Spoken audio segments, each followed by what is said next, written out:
করেছিলেন যে তাওয়াফে আমরা মনোযোগ ধরে রাখতে পারি না, এত লম্বা সময় দোতলা দিয়ে করলে 1 ঘন্টা 1 ঘন্টা কারো 1.5 ঘন্টা লেগে যায়। এই লম্বা সময় পর্যন্ত আমরা যে তাওয়াফ করবো মনোযোগ কিভাবে ধরে রাখবো? তো আমি একটা জিনিস খেয়াল করলাম যে আমরা যদি তাওয়াফের মধ্যে দোয়ার প্ল্যানটা সুন্দর করে করতে পারি, যেমন এখন কিন্তু জিলহজের প্রথম দশক চলছে, জিলহজের প্রথম দশকের যে আমলগুলো, এই আমলগুলোর ভিতরে অন্যতম আমল হলো কি? তাকবীর, আল্লাহু আকবার আল্লাহু আকবার লা ইলাহা ইল্লাল্লাহ আল্লাহু আকবার আল্লাহু আকবার লিল্লাহিল হামদ। আপনি তাওয়াফের অর্ধেক সময় তো শুধু তাকবীর পড়া উচিত, কারণ সময়টাই হলো তাকবীর পড়া।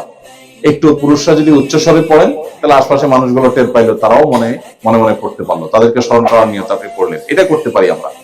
দুরূদ শরীফ পড়লে তার আর কিছু না দোয়া করলেও চলে। এই হাদিসটা আমরা অনেকেই হয়তো জেনে থাকবো।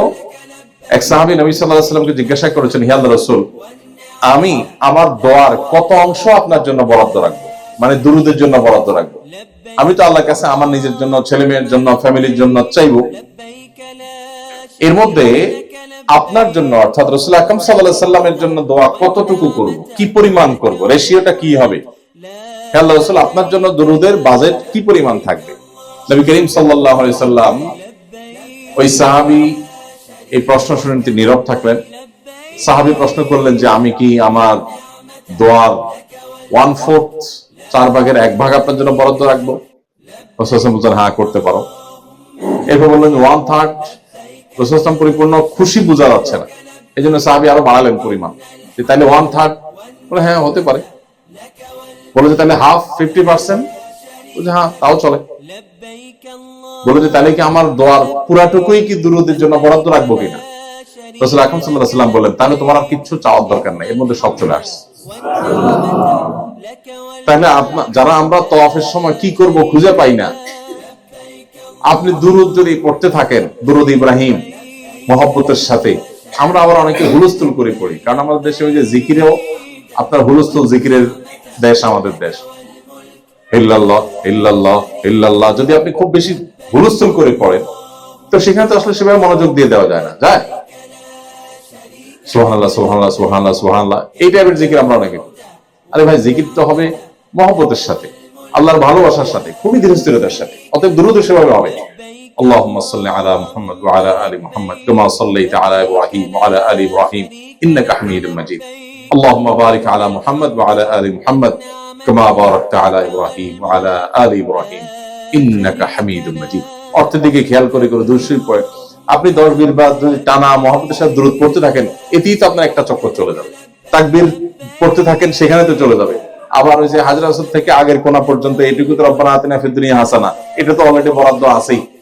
তাহলে আপনার তাওয়াফের মধ্যে বরং তো আমরা কি করব খুঁজে পাবো না। দেখেন সাহাবীদের সাথে আমাদের পার্থক্যটা ইন্টারেস্টিং। সাহাবীগণ এসে রাসূলের কাছে বলতেন, হে আল্লাহর রাসূল, ইসলামের বিধিবিধানগুলো এত বেশি হয়ে গেছে যে আমরা করে কুল পাই না, একটু শর্টকাট করে দেন, সংক্ষেপ করে দেন। অনেক সাহাবী এসে এটা বলতেন। এত দোয়া, এত জিকির, এত কোরআন আয়াত, এত আমল, এগুলো করতে করতে হাঁপায় উঠি, একটু সংক্ষেপ করে দেন। আর আমাদের হচ্ছে উল্টা, আমরা আমল কি করবো খুঁজে পাই না, বলি যে তাওয়াফে সময় কাটাবো কেন, মানে দোয়া দেন, দোয়া পাচ্ছি না। তো এটা হলো আমাদের জানার ঘাটতির কারণে। আমি এখন গ্রুপে যে লিঙ্কটা দিলাম আপনাদের, সেটা ইনশাআল্লাহ দোয়ার জন্য উপকারী হবে, সেটা আমরা দেখে দেখে দোয়াগুলো করতে পারি। দুরূদ ইব্রাহিমটা পড়াটা নানা কারণে গুরুত্বপূর্ণ। এমনিতে দুরূদ ইব্রাহিম শ্রেষ্ঠ দুরূদ, আপনি শুধু দুরূদ পড়লে এটাই দোয়া, যেটা এতক্ষণ বললাম।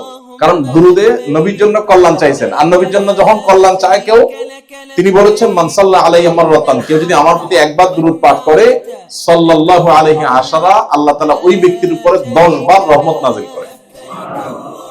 আপনি একবার নবীর জন্য দোয়া করবেন, আল্লাহ আপনার প্রতি 10 বার অনুগ্রহ দিবেন।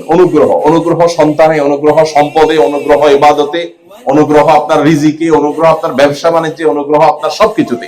আল্লাহর অনুগ্রহ আপনি 10 টাইমস পাবেন যদি আপনারা 1 টাইম দুরূদ পাঠ করেন নবীর উপর।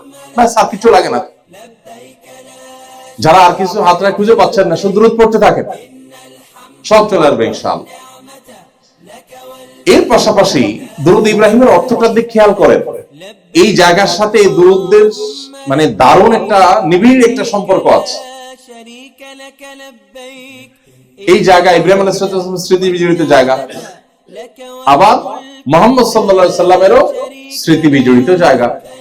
তো এই দুরূদের মধ্যে দরুদ ইব্রাহিমের মধ্যে নবীজির জন্য দোয়া চাওয়া হচ্ছে, আবার ইব্রাহিম আলাইহিস সালাম তার বংশধরের জন্য দোয়া চাওয়া হচ্ছে। ইন্টারেস্টিং বিষয়। এবং এই মক্কার আবার যে মক্কা আমরা যাদের উসিলা পাইলাম, এই কাবা যাদের উসিলায় পুনরায় নির্মাণ হলো, যেখানে যাদের উসিলা 1 লাখ পাচ্ছি, এত কিছু পাচ্ছি যাদের উসিলা, তারা হলেন ইব্রাহিম আলাইহিস সালাম এবং তার ফ্যামিলি। এই জন্য দুরূদ ইব্রাহিমী যেটা আমরা পড়ি, এখানে তাদের সবার জন্য কি আছে? দোয়া আছে। ইন্টারেস্টিং না? তাহলে আমাদের এই জায়গার সাথে আপনি যখন তাওয়াফ করবেন, সাফার আশপাশে এই জায়গাতে ইব্রাহিম আলাইহিস সালামের ফ্যামিলি, তারা এটাকে আবাদ করেছেন, এখানে বেড়ে উঠেছেন, এখন তাদের জন্য আপনি দোয়া করছেন। মানে কতটা রিলেভেন্ট, কতটা প্রাসঙ্গিক এবং কতটা